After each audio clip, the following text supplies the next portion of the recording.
Okay, let's unpack this. Take a moment and picture modern Dubai. You know, the soaring skyscrapers, Mm. those impossible islands, the sheer scale of it all. Mm-hmm. It feels almost futuristic, doesn't it? Like it just sort of materialized on the map. Mm-hmm. But how does a place transform from, well, scattered settlements and pearl diving into that global powerhouse? Right. It wasn't overnight. Not at all. The story is far from sudden. It's a deep, complex history built over millennia. We've got a fascinating stack of material here. Articles, research notes that digs into the origins of this place, right through to its current status, and even peering into its future. A lot to cover. Exactly. Our mission for this deep dive, just for you, is to go through these sources and pull out the critical moments, the strategic choices, and the underlying forces that sculpted Dubai into what it is today. What were the key pivots? How to repeatedly adapt and, thrive? And what's truly remarkable, and something these sources really emphasize, is that while the modern image is all about oil wealth and these grand projects, Dubai's DNA, you could say, is rooted in centuries of trade Straight. and an incredible capacity for resilience. Understanding that long history, how economic necessity drove innovation, that's absolutely vital to grasping its current trajectory. We'll trace those earliest mentions, the impact of regional dynamics, and how that trading spirit persisted long before oil even entered the picture. Exactly. So get ready, because we're stepping back in time. The sources even hint at human activity as early as 7,000 BCE Way back. and journeying all the way to the projected end of its oil reserves and the strategies for what comes after. This deep dive is designed to give you a clear, insightful picture of the forces that created the city you see today. Let's do it. All right, let's start at the very beginning then, with those deep, deep roots. The sources paint a sparse but intriguing picture of the area early on. We're talking archaeological remnants pointing to something like a mangrove swamp way back around 7,000 BCE. Incredible. And then around 3000 BCE, the sources mention the coastline shifted and the land became covered in sand. So a pretty dramatic environmental change. Definitely. And the early inhabitants. Well, the evidence is limited, but it suggests they were likely nomadic cattle herders. Agriculture seems to start appearing around 2500 BCE, specifically the date palm. Ah, the date palm. Makes sense. Yeah. And one fascinating detail mentioned is evidence suggesting possible links to the ancient Magan civilization. They were known for copper trade, maybe based further south. It hints the area was connected, however tenuously, to wider regional networks even then. That potential link to ancient trade, that's a thread we'll definitely see repeating. Our sources note that detailed written records are surprisingly rare before the 18th century. Yet perhaps due to factors like desertification, maybe the area's relative isolation compared to major centers back then, that remoteness likely contributed. Right. We do see it referenced as part of larger empires, the Malka satrapy, which is like a province of the Achaemenid Empire, and later the Sasanian Empire in the 3rd century CE. But these sound like broad territorial claims, not necessarily a major settlement there. Exactly. The sources suggest more like oversight of a territory. And finding a 6th century caravan station unearthed in Jumeirah kind of reinforces that idea of sparse habitation, maybe just a stopping point on a longer journey. So, a vast landscape, minimal human footprint for millennia. What seems to bring it back into the picture, according to the sources? Islam. The introduction of Islam in the 7th century seems to be a key factor. It really opened up trade routes again, especially eastward, think modern-day Pakistan, India. Uh-huh. And apparently there were even reports of ships from the area reaching China for trade, supported by local stuff like fishing and, crucially, pearl diving. Okay, so that reintegrates the area into a major trade network, and we start seeing written accounts. We do, though still a bit vague. The earliest mention citing a place resembling Dubai, the sources tell us, is in 1095 by al-Bakri. 1095, okay. But it wasn't until 1590 that the Venetian jeweler Gaspar Balbi documented the pearl industry here, specifically noting the quality of the pearls. Big deal for a jeweler, obviously. Obviously. And the town itself. That's the kicker. The sources point out the town of Dubai isn't explicitly recorded until much later, 1799. Wow. So, known for its pearls late 16th century, but the town only appears in records right at the end of the 18th. That timeline takes us into the 1800s and a period of pretty significant change. Indeed. This is when the Al-Abu Falasa dynasty, who were part of the larger Bani As tribe, establishes a presence in Dubai. Initially, though, they were dependent on the neighboring power, Abu Dhabi. Right, until 1833. That date is highlighted as a real watershed moment in the sources. It is. The Al Maktoum dynasty, also Bani Yas descendants, led by Maktoum bin Buti, they made a decisive move, left Abu Dhabi, and notably took control of Dubai from the Al Abr Falasa clan without resistance. That event, the sources state clearly, founded the present-day ruling dynasty of Dubai. That peaceful transition is quite remarkable, especially given the regional context at the time. This era was marked by, well, significant piracy in the Gulf, Right, the piracy issue. which led to British intervention. They signed the General Maritime Peace Treaty in 1820.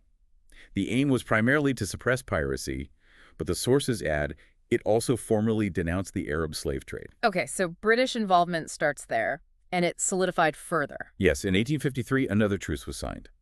This established the area we came to know as the Trucial States, basically an agreement where the local sheikhs committed to suppressing piracy, in exchange for the British agreeing not to interfere in their internal administration, sort of hands-off protection deal. Makes sense. But while that brought some external stability, the sources mentioned there were still internal and environmental challenges. Absolutely. Like a smallpox outbreak in 1841 that forced a temporary relocation across the creek to Dirira.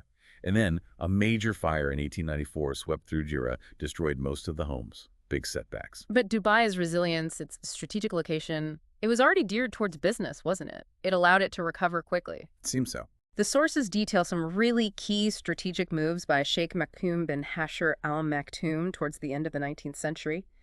He secured an exclusive business deal with the British in 1892, essentially making Dubai a British protectorate. Right, formalizing that relationship. And then perhaps most significantly, in 1894, he granted full tax exemption for foreign traders.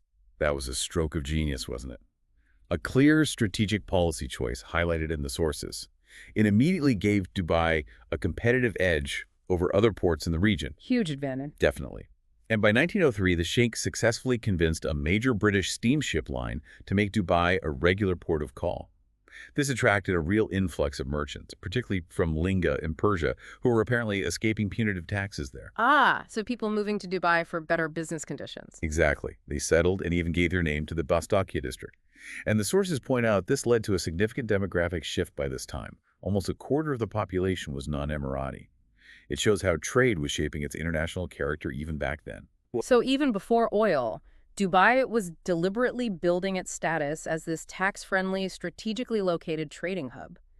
That foundation leads us neatly into the early 20th century and the peak of the pearl economy. Exactly.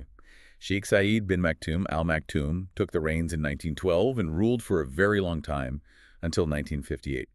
He's rightly regarded, the sources say, as one of the founding figures of modern Dubai. A long rule.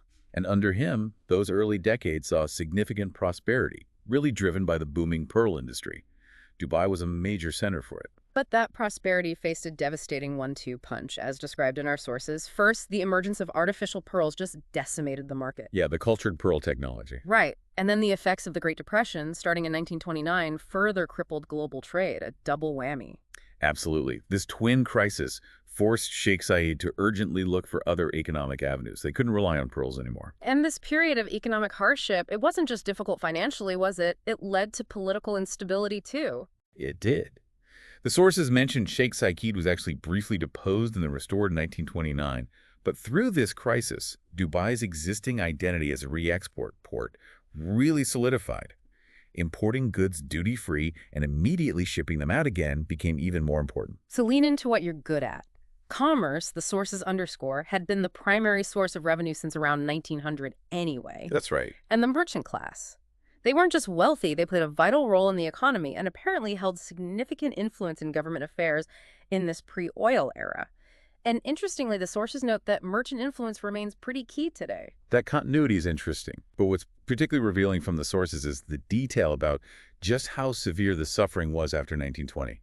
You know, the pearl collapse, the depression, losing trade during WWII. Yeah. This profound economic distress, the sources state, directly fueled political instability and merchant unrest.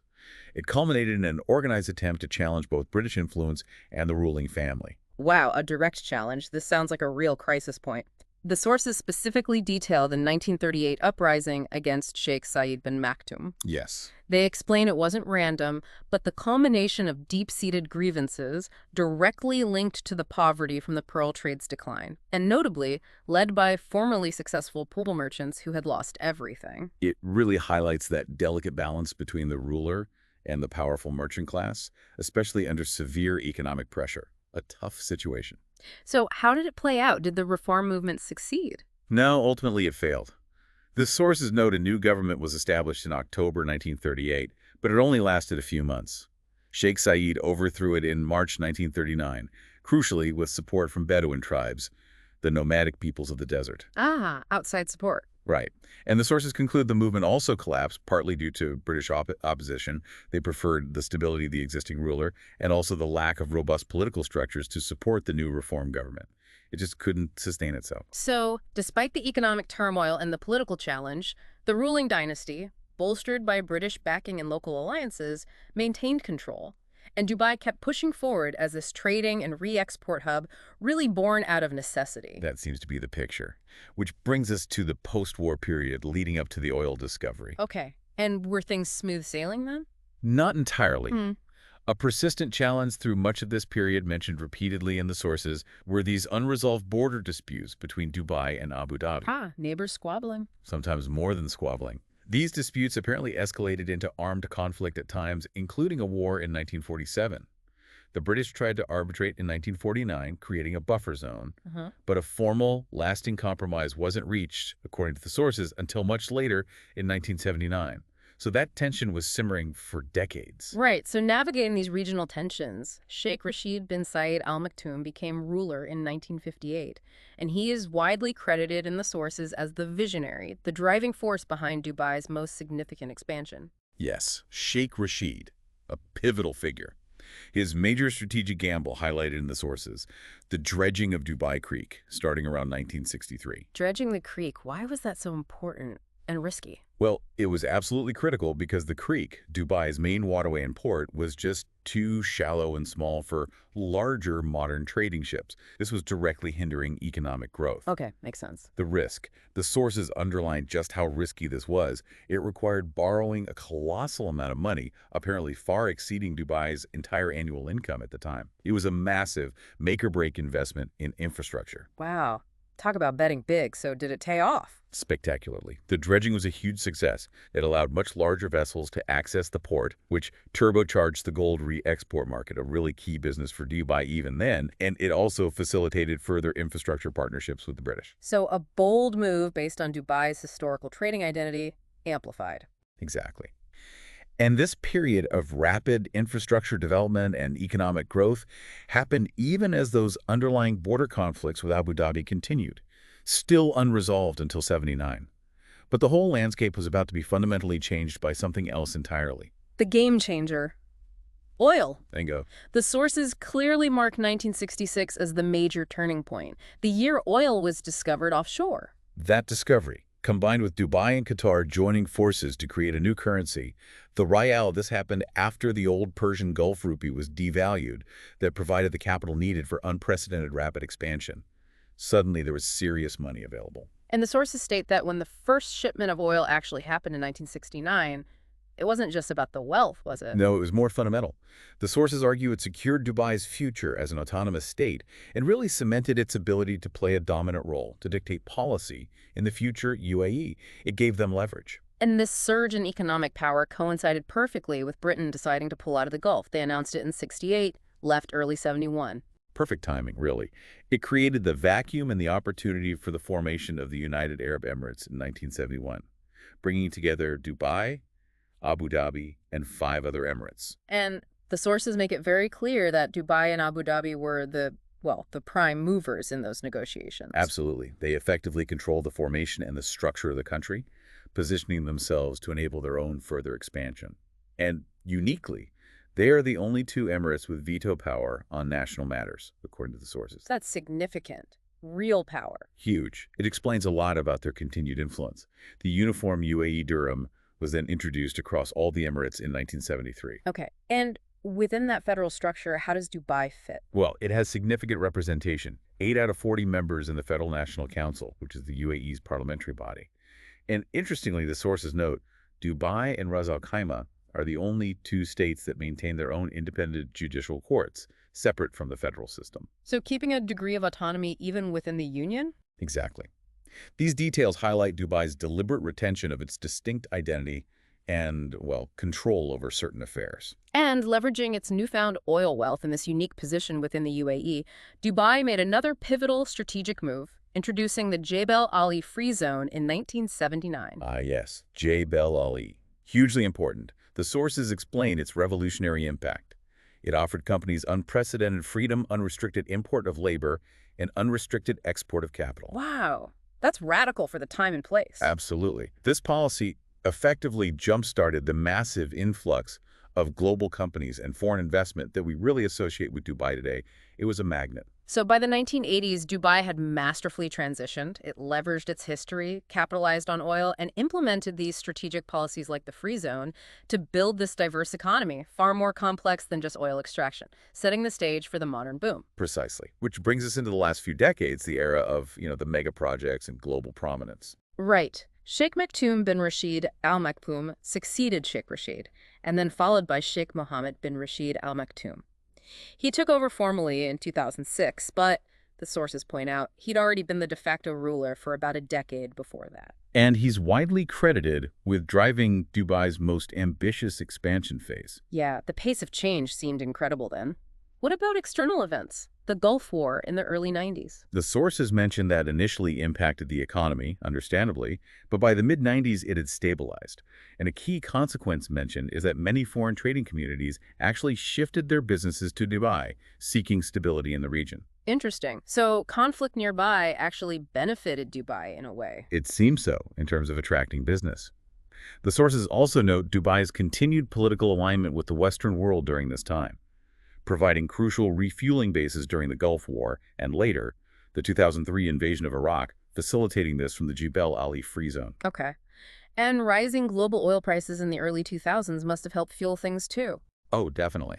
That provided the financial firepower for really rapid, large-scale infrastructure development. This is the era we see the expansion of the Free Zone concept far beyond just Jebel Ali. Right. Well, Dubai Internet City for tech companies, offering ownership and tax benefits.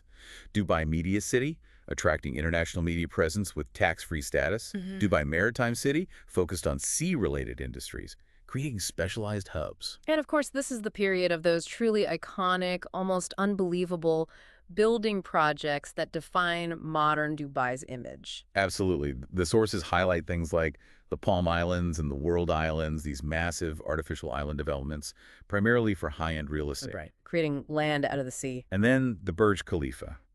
There's an interesting detail from the sources here. It's initially mentioned, maybe in an early drafter note, as the world's tallest freestanding hotel, before being corrected to its actual status as the world's tallest man-made structure. Just shows the scale of ambition, maybe even some confusion initially about just how big it would be. Tallest anything, basically.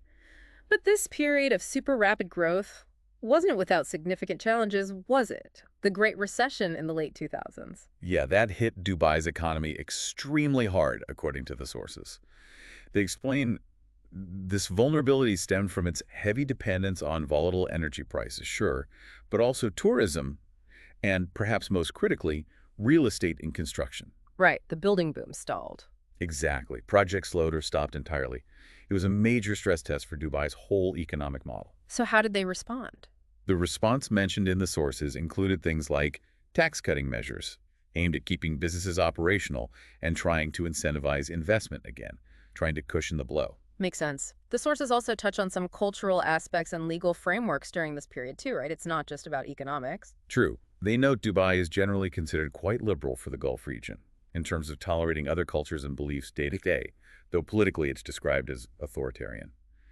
They also mention historical tensions with Iran over some islands, and the UAE, at one point, being one of only 3 countries globally to recognize Taliban rule in Afghanistan, which is a notable point from the past. And there's that tension between traditional laws and the needs of a global city with so many expatriates. Yes, the sources highlight news coverage around that. For instance, attitudes towards adultery being viewed harshly in the Western world. And more recently, plans discussed to decriminalize certain actions that don't harm others, Such as? specifically mentioning things like alcohol consumption and cohabitation for unmarried couples. The sources explicitly state this was being considered as a move to make the city more attractive to foreign investors and residents. So constantly adjusting the social and legal framework to balance its identity with its economic strategy. Fascinating. It really is. It's a demonstration of how a place adapts its policies, sometimes quite significantly, in response to economic pressures and its ambition to remain a global hub. So where does all this history, all this transformation lead? What picture do the sources paint of Dubai's future? Well, they present this compelling vision, or maybe comparison, of Dubai as the Hong Kong of the Middle East. The Hong Kong of the Middle East. What's the thinking there? This comparison is directly linked to the assertion that Dubai is fundamentally structured to survive a world where oil might run out. Unlike places whose economies are built almost exclusively on oil extraction, like, say, Riyadh is sometimes characterized. Right. The argument, based on its long history, is that Dubai was a major trading center for centuries before oil. And its commercial activity, its role as a hub, is expected to grow, not wither, in a post-oil future. It has that trading DNA. And they even draw a parallel, the sources say, between Dubai's trade access with Iran, given Iran's relative isolation from the West, and Hong Kong's unique historical trade relationship with mainland China. Exactly, a gateway function. Looking further into the 21st century, the sources also discuss potential future policies. One direction mentioned is a possible shift, interestingly, away from certain aspects of globalization towards more localization. Localization, how so? The stated goals for this, according to the material, would be things like conserving energy, prioritizing local jobs for UAE citizens over foreign workers where possible, and maintaining local decision-making authority, a potential rebalancing. And that might involve practical changes? Yeah, the material suggests this could involve changes to zoning policies by the municipality, maybe aimed at promoting resource conservation and limiting urban sprawl, thinking about sustainability. Okay. Now, on the subject of oil itself, the sources get quite specific, don't they? They do. They give a specific projection, stating the last remaining oil deposits in the UAE as a whole are projected to run out around the end of 2029. Wow, that's really soon. That's a very concrete marker from the sources. It is. They also provide a figure from back in February 2006, noting the UAE had a reserve supply of about 44 billion barrels of crude petroleum at that time. Okay. So the end date is projected soon, but what does that mean economically? Well, here's a crucial assertion the sources make. If those remaining reserve fuels are used strategically, carefully managed, and used in conjunction with developing alternate fuels, they could potentially keep significant economic activity afloat, perhaps supporting the transition, until the end of the 21st century. Ah, so while the reserves have a clear end date, the economic runway fueled by that oil could potentially extend for decades more through careful management and continued diversification efforts. That seems to be the argument presented, yes. Yeah. A managed decline alongside growth in other areas. Wow, what an incredible journey through time we've just taken from, ancient settlements barely visible on the map to a bustling pearl port, surviving the collapse of that industry through sheer trading resilience, then strategically leveraging oil wealth for massive, almost unimaginable infrastructure, and now actively planning for a post-oil future built on those very same foundations of trade and adaptation. The story of Dubai is really a powerful testament to vision, strategic policy, and a remarkable ability to pivot. It truly highlights how a place can capitalize on its geographical advantages, learn from economic crises like the collapse of the pearl market, and deliberately redefine its economic identity through bold policy choices like that early tax exemption or the free zones later on. Yeah. The layers of history, the fascinating political dynamics within the UAE, those ambitious projects, and the constant adjustments to global economic and social pressures. It all contributes to this complex, dynamic picture of Dubai today. So what does all of this mean for you listening to this? Whether you visited Dubai, seen pictures of its skyline, or just hear news about its place in the world, it's clearly not just a city built on oil or sand. Not at all. These sources reveal it's built on millennia of trade, centuries of resilience, strategic, often really risky policy decisions, and this relentless drive to remain relevant and essential on the global stage. And this raises a really important question for the future, doesn't it? Given its ongoing reliance on global trade, on tourism, on its vast expatriate workforce, alongside these discussions in the sources about potential shifts towards localization and the undeniable end date for significant oil reserves. Mm. How will Dubai manage the tension between these forces? That's the big question. What are the ultimate implications of these strategic balancing acts as it navigates the coming decades? Yeah. How does it square global ambition with potential localization needs and finite resources? Something certainly to think about as you see those iconic towers or hear news from the region. We've really just scratched the surface of the material here, pulling out these key threads. But hopefully, this deep dive gives you a solid foundation and some compelling insights into how Dubai became Dubai and maybe, just maybe, what might lie ahead.